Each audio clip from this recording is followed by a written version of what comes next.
lluna s'alçava redona, pàl·lida, com un gran disc de metall darrere els núvols, i s'esforçava per rompre la boirada que des de fa tant temps ens tapa el cel.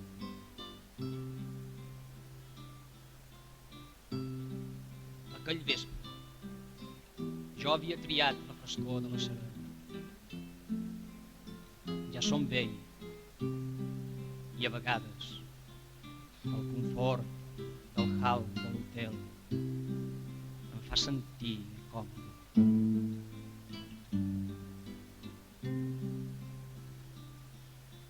Havia preferit el passeig sense rumbo per al port,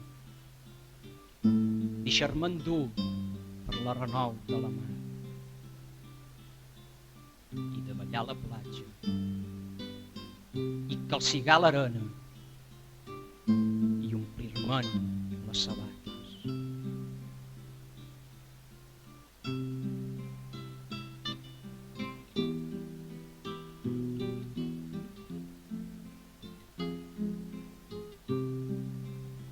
A poc m'havia vist immers en una gran enyorança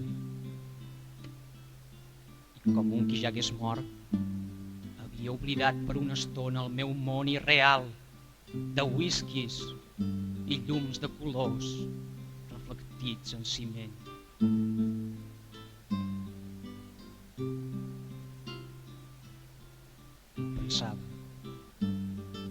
Pensava en el temps, en quan érem joves, en els nostres rostres que podien ser feliços, les tranquil·les balades d'hivern voltant sa foganya, Cinco Gema, Sant Joan, Menorca.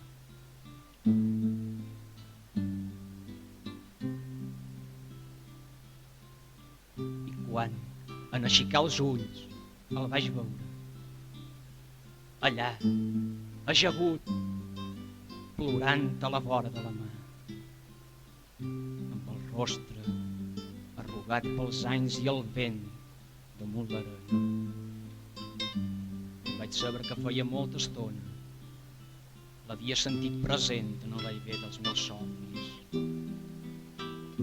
Era l'amic, el mariner que fa tants anys va partir a veure el món.